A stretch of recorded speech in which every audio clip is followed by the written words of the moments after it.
अस्सलाम वालेकुम जी, वकास पट्टी टिप्स चैनल में खुश आमदीद। जनाब, आज की इस वीडियो में सवाल बड़ा जबरदस्त है कि हम ऑनलाइन टीचिंग मोबाइल फोन से कैसे करें, उसके क्या स्टेप्स हैं, आपको समझाने जा रहा हूं। तो भाई साहब, सबसे पहले ये चीज समझ लीजिए कि पूरी दुनिया में इस टाइम पे टेंस ऑफ मिलियन स्टूडेंट ऐसे हैं जो ऑनलाइन स्टडी कर रहे हैं। और अगर आप सिर्फ यूएस की बात करें तो 7 मिलियन से ज्यादा स्टूडेंट्स वहां पे हैं और उनमें से 64% ऐसे हैं जो भाई अपने मोबाइल फोन से, टैबलेट से या कंप्यूटर से अपनी क्लासेस लेते हैं। यानी मेरा कहने का मतलब यह है कि ऑनलाइन टीचिंग का ट्रेंड इतना तेजी के साथ बढ़ता जा रहा है और आप भी अगर ऑनलाइन ट्यूटर बनना चाह रहे हैं तो भाई मेरे ख्याल से आपका ये फैसला दुरुस्त साबित हो सकता है। शर्त यह है कि आपको पता हो कि भाई ऑनलाइन टीचिंग की जॉब्स आपने घर बैठे लेनी कैसे है, आपने स्टूडेंट्स को कैसे लेना है, आपने उनको टीच कैसे करना है। तो ये सारी बातें आपको पता होनी चाहिए, क्योंकि कोई भी काम सीखे बगैर तो होता नहीं है। चैनल पर नए हैं, सब्सक्राइब कीजिएगा, वीडियो पसंद आए तो इसको लाइक भी कीजिएगा।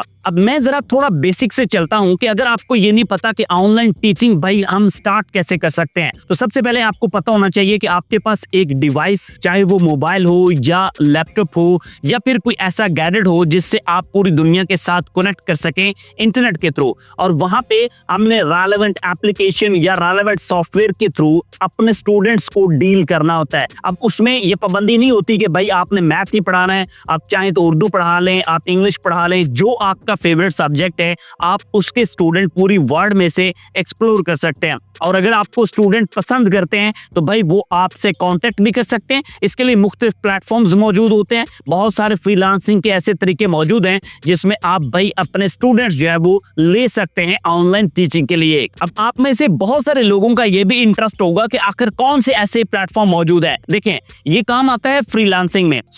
आप चाहें तो फाइवर के ऊपर गिग लगा के अपने स्टूडेंट्स ले सकते हैं। अपवर्क से आप अपने लिए जॉब्स जो है वो टीचिंग की सर्च कर सकते हैं, या फिर भाई यूडेमी के ऊपर आप अपने ऑनलाइन कोर्सेज को बेच सकते हैं। या फिर अगर आपकी नेटिव लैंग्वेज के ऊपर ग्रिप अच्छी है, जैसे उर्दू है, पंजाबी है, हिंदी है, अरेबिक है, इंग्लिश है, कोई भी लैंग्वेज को अच्छे से आती है और उन लैंग्वेज का पेयर होना चाहिए, यानी आपने एक लैंग्वेज से दूसरी में सिखाना होता है, तो आपको कम से कम 2 लैंग्वेज अच्छी अगर आती हैं तो भाई आप प्रेपलेट जैसे प्लेटफॉर्म के ऊपर भी जा सकते हैं। आप अपनी स्टडी खुद कीजिए, प्लेटफॉर्म को एक्सप्लोर कीजिए, ताकि आपको पता हो कि किस प्लेटफॉर्म के ऊपर क्या स्कोर है, कैसे आपने काम करना है, और साथ ही उसके टर्म्स एंड कंडीशंस को भी समझिएगा। अच्छा जी, अब हमारा स्टेप नंबर 3 है कि हमारी रिक्वायरमेंट क्या होती है। तो सबसे पहले मैंने आपको बताया कि आपके पास गैजेट। नंबर 2 के ऊपर यह है कि आपको लैंग्वेज अच्छी आनी चाहिए, और उसमें बेसिक लैंग्वेज मैं कहूंगा इंग्लिश। आपकी इंग्लिश स्ट्रॉन्गर होनी चाहिए, क्योंकि इंटरनेशनल लेवल के ऊपर जब आप काम करते हैं तो भाई आपकी नॉर्मली कम्युनिकेशन जो है वो इंग्लिश में होती है। तो इस वजह से कोशिश करें कि आपकी इंग्लिश जो है वो बहुत अच्छी हो, लोगों को अच्छे तरीके से समझ आए, ताकि आपके स्टूडेंट्स आपसे मुतासर हो सकें। अब आपके माइंड में अगली बात ये होगी कि हमने क्लासें कैसे लेनी है। तो भाई आपके पास मोबाइल फोन के अंदर गूगल मीट मौजूद है, जूम मौजूद है, और इस तरह का कोई भी कनेक्टिविटी के लिए टूल आप इस्तेमाल कर सकते हैं। चाहे आप अपने स्टूडेंट डायरेक्टली अपनी एडवर्टाइजमेंट से गेन कर लें, या आप फाइवर अपवर्क से अपने स्टूडेंट्स ले लें। तो जो भी आप प्लेटफॉर्म यूज करते हैं, हर प्लेटफॉर्म के अकॉर्डिंगली अलग क्राइटेरिया होता है। जब आप किसी भी प्लेटफॉर्म को ज्वाइन करते हैं तो उसमें आपको वो तरीकेकार पता चल जाता है। अब ये भी आप समझ लीजिए कि आपने ये काम स्टार्ट कैसे करना है। भाई सबसे पहले आपका कॉन्फिडेंस बहुत अच्छे लेवल का होना चाहिए। उसके बाद जो चीज आप पढ़ाने जा रहे हैं आपको उसके ऊपर एक स्ट्रॉन्गर ग्रिप होनी चाहिए। जब आप स्टूडेंट को टीच करना चाहते हैं तो जब तक आपका कॉन्सेप्ट अपना क्लियर नहीं होगा, आप अपने स्टूडेंट को अच्छे तरीके से डील नहीं कर पाएंगे। याद रहे, जब आपकी रेटिंग ऑनलाइन प्लेटफॉर्म्स के ऊपर डाउन हो जाती है तो उसको अप करना दोबारा काफी मुश्किल होता है। अगर आप टाइमिंग की और पीरियड्स की बात करें तो भाई इसमें फ्लेक्सिबिलिटी होती है। आप अपनी मर्जी से अपना शेड्यूल दे सकते हैं, या स्टूडेंट की कन्वीनियंस के हिसाब से आप अपने आप को चेंज कर सकते हैं। अब इसमें एक और भी चीज माइंड में रखिएगा, ऐसा नहीं होता कि अभी आपने किसी भी प्लेटफॉर्म के ऊपर प्रोफाइल बनाई और भाई अगले ही दिन जो है वो आपके पास ऐसे धड़ाम से स्टूडेंट गिर गए। नो भाई, आपने एक स्ट्रॉन्गर प्रोफाइल अपनी सेट करनी होती है। उसके बाद आपने क्लाइंट हंटिंग यानी स्टूडेंट हंटिंग करनी होती है, और उसके साथ साथ आपको प्लेटफॉर्म का अच्छा नॉलेज होना चाहिए। आपके पास जो टूल्स एंड गैजेट्स हैं वो अच्छे आप यूज कर सकते हो।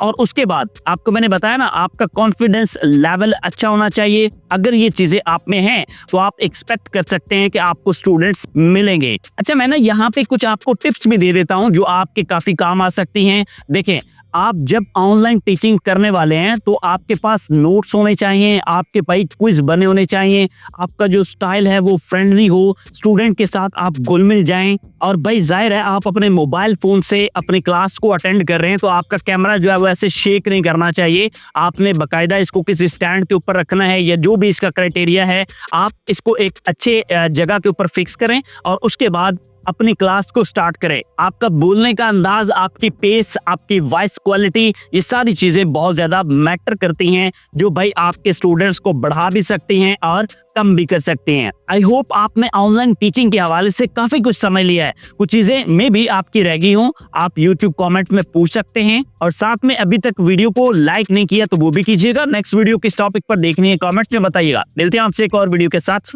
अल्लाह।